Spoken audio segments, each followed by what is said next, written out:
Let's just jump right in today because we're looking at the raw underlying mechanics of compounding. More specifically, we're going to break down exactly what it takes to hit that notoriously difficult yet absolutely pivotal first $100,000.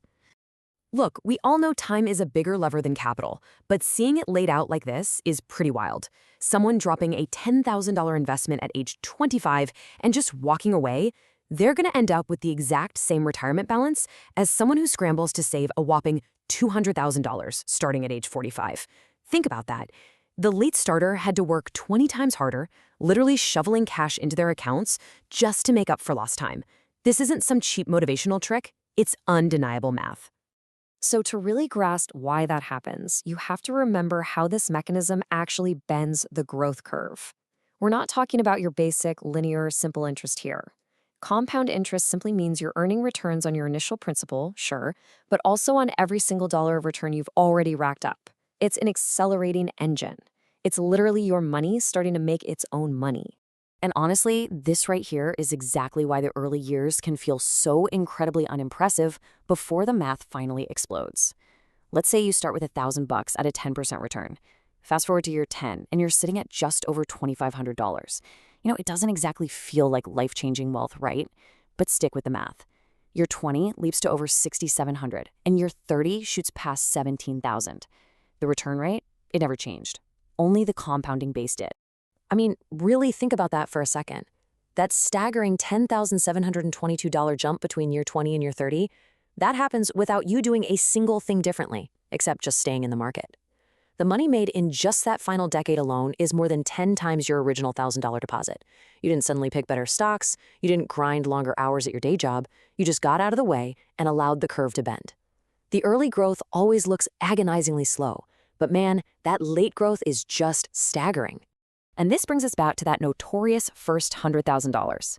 When you're grinding toward that milestone, you are the engine doing the heavy lifting. Let's look at a 30-year timeline. Assuming you invest $500 a month at a 7% return. By year 10, you're sitting on about $86,000. But check out the breakdown. 70% of that balance? That's just the raw cash you shoved in there yourself. The market is only providing 30%. You're doing all the hard work. And this is exactly why so many people get frustrated and throw in the towel. They're judging the vehicle by how it feels while it's still stuck in first gear. But let's jump ahead to year 20, and you'll see the dynamic finally starts to shift. Your portfolio is up to roughly $260,000, and now it's a perfect 50-50 split. Every single dollar you put in is finally being matched equally by the compounding growth of the market itself. The heavy lifting is actually starting to be shared. And by year 30, the market is totally taking over and doing the work for you, outweighing your initial contributions nearly 2-to-1. Your balance has ballooned to roughly $610,000. That chunk, representing your actual manual contributions, has shrunk down to just 33% of the total picture, while the market growth is a massive 67%. That first $100,000 was insanely difficult because you had to build it almost entirely on your own discipline.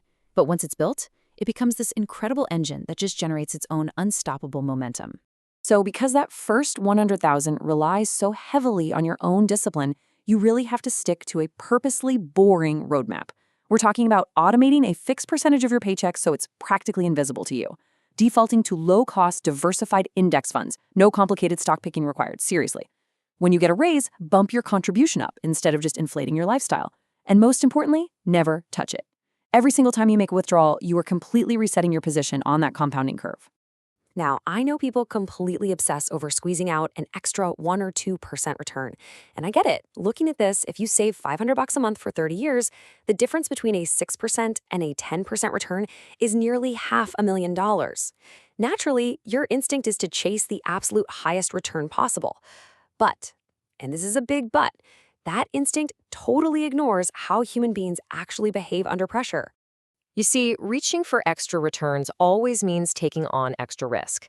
The trap is so simple. Staying invested is the strategy, while chasing is the risk. If you're constantly chasing hot stocks just to squeeze out a 10% return instead of happily accepting a steady 8%, you're introducing volatility. And when volatility hits, humans panic. It's what we do. Missing just a handful of the market's best days over a 20-year period can literally cut your total return in half. Consistency is a far, far more powerful lever than optimization. In fact, behavioral finance proves time and time again that the people who check their portfolios the least actually earn the best long-term returns. It's kind of an uncomfortable truth because for years it feels like absolutely nothing is happening. But if you're opening your portfolio app every single time you're bored standing in line for coffee, you're exposing yourself to the temptation to tinker, to adjust, to react to whatever the daily news cycle is screaming about. Compounding doesn't reward the person with the most complex genius strategy. It ultimately rewards the person who can leave their investments alone the longest. Look at this timeline of one legendary investor's net worth. The vast majority of their wealth was built after age 60, simply because that is where the curve inevitably bent. Sure, the growth in their 30s, 40s, and 50s was substantial, but it looks relatively flat compared to the absolute vertical explosion that happened past age 60. The lesson here isn't that you need to be some legendary market genius.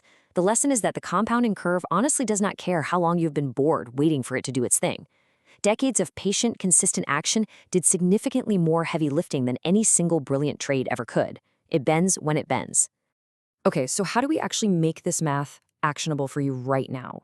Here are 3 mechanical steps you need to execute this week. And no, none of them involved picking hot stocks. First, sit down and calculate your current savings rate as a percentage of your income, not just a flat dollar amount. Second, automate just a 1% increase into a diversified index fund. Like, if you're saving 5% right now, bump it to 6. You won't even notice it. And third, set a strict, non-negotiable rule right now. Absolutely no withdrawals, except for a true predefined emergency. No market timing calls, just pure, boring mechanics applied with absolute consistency. So, I'll leave you with this question. Are you constantly resetting your own compounding curve by chasing returns? Or are you finally ready to tolerate the boredom required to build your first $100,000? Because I promise you, once you get through that initial tedious grind, the curve completely takes over. I hope this explainer helped you visualize exactly how these mechanics operate behind the scenes.